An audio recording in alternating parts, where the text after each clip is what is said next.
ఎప్పుడైనా స్నాక్స్ కొంచెం డిఫరెంట్‌గా తినాలనిపిస్తే ఈ స్నాక్స్‌ని ట్రై చేయండి. కాబూలి శనగలతో ఎప్పుడు కూర వండుకుంటూ ఉంటాం కదా! అలా కాకుండా ఇలా వడలు కూడా చేసి చూడండి. చాలా క్రిస్పీగా టేస్ట్ అయితే చాలా బావుంటాయి. శనగపప్పు వడలు ఎలా అయితే క్రిస్పీగా ఉంటాయో ఇవి కూడాను అలాగే ఉంటాయండి. మిక్సీ చేసుకునే పద్ధతి కొంచెం మార్చుకోవాలి అంతే. మీకు ఈ రెసిపీ నచ్చితే ఈ వీడియోని లైక్ చేయండి. అలాగే మర్చిపోకుండా ఈ ఛానల్‌ని సబ్స్క్రైబ్ కూడా చేసుకోండి. పావు కిలో కాబూలి శనగల్ని ముందు రోజు నైటే నేను నానబెట్టి ఉంచుకున్నానండి.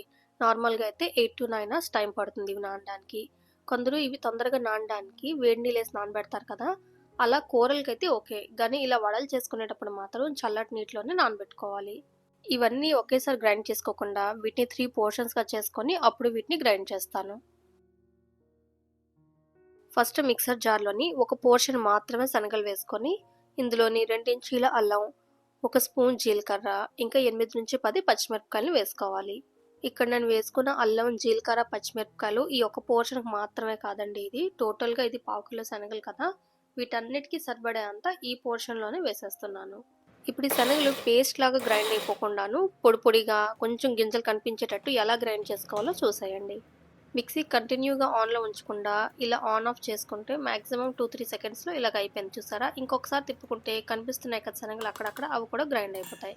మిక్సీని ఇలాగ ఆన్ ఆఫ్ చేసుకుంటూ గ్రైండ్ చేసుకున్నాం అనుకోండి, చూసారా ఇలా పొడి పొడిగా వస్తది. లేదా మనం కంటిన్యూగా ఉంచుకుంటే ఈ శనగలు కాస్త పేస్ట్ అయిపోతాయి. మీరు శనగపప్పు వడలు చేసినా గానీ గ్రైండింగ్ ప్రాసెస్‌ని ఇదే ఫాలో అయితే అవి కూడా పర్ఫెక్ట్‌గా వస్తాయండి. స్ట్రీట్ స్టైల్‌లో ఎలా అయితే ఉంటాయో క్రిస్పీగాను సేమ్ అలాగే వస్తాయి.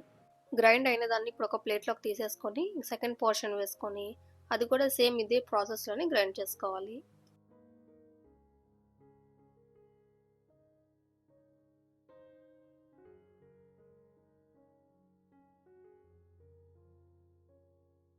ఇప్పుడు దీనంతటికి కూడాను తగినంత ఉప్పు వేసుకొని కట్ చేసుకున్న కరివేపాకు కొంచెం ఫ్లేవర్ కోసం వేస్తున్నాను. మీకు గాని నచ్చకపోతే వదిలేయండి. చాప్ చేసుకున్న ఒక ఆనియన్‌ని వేసుకొని దీనంతటిని కూడా బాగా కలిపేసుకోవాలి. ఈ వడల్ని ఎక్కువ క్వాంటిటీలో చేసుకోవాలనుకునేటప్పుడు ఉదయమే ఈ శనగల్ని గ్రైండ్ చేసుకొని ఫ్రిడ్జ్‌లో పెట్టుకోండి. ఈవినింగ్ చేసుకునే ముందు అప్పుడు ఇందులోని ఉప్పు ఇంకా ఉల్లిపాయలని వేసుకొని వడలు వేసుకోవాలి. ఫ్రిడ్జ్‌లో పెట్టేటప్పుడే ఉప్పు ఇంకా ఉల్లిపాయలు వేస్తే నీరు దిగిపోయి సాయంత్రంకి అవి వడలు వేసుకోవడానికి అనువుగా ఉండదు. ఇప్పుడు కొంచెం బ్యాటర్‌ని ఫస్ట్ బాల్‌లా చేసుకొని రౌండ్ షేప్ వచ్చిన తర్వాత అరచేతుల మధ్యన పెట్టి లైట్‌గా ప్రెస్ చేస్తే వడ షేప్ వచ్చేస్తుంది. ఇలా అన్ని షేప్స్ చేసుకున్న తర్వాత వీటిని వేడి వేడి నూనెలో ఫ్రై చేసుకోవాలి. అయితే ఫ్రై చేసుకునేటప్పుడు ఇవి ఆయిల్‌లో వేస్తాం కదా! అప్పుడు వెంటనే వీటిని కలుపుకోకుండా ఒక నిమిషం అలాగే వదిలేయాలి. ఒక నిమిషం తర్వాత అప్పుడు వీటిని కలుపుకుంటూ ఫ్రై చేసుకోవాలి. ఇలా ఫ్రై అయితే సరిపోతుంది.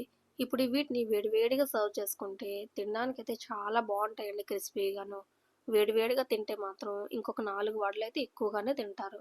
మరి నేను చూపించే ఈ రెసిపీ మీకు నచ్చిందా? మీకు నచ్చితే కామెంట్స్‌లో చెప్పండి. అప్పుడే నాకు కూడా తెలుస్తుంది కదా మీకు నచ్చిందా లేదా అని. అలాగే ఈ వీడియోని లైక్ చేయండి, ఇంకా షేర్ చేయండి. మర్చిపోకుండా ఛానల్‌ని సబ్స్క్రైబ్ కూడా చేసుకోండి.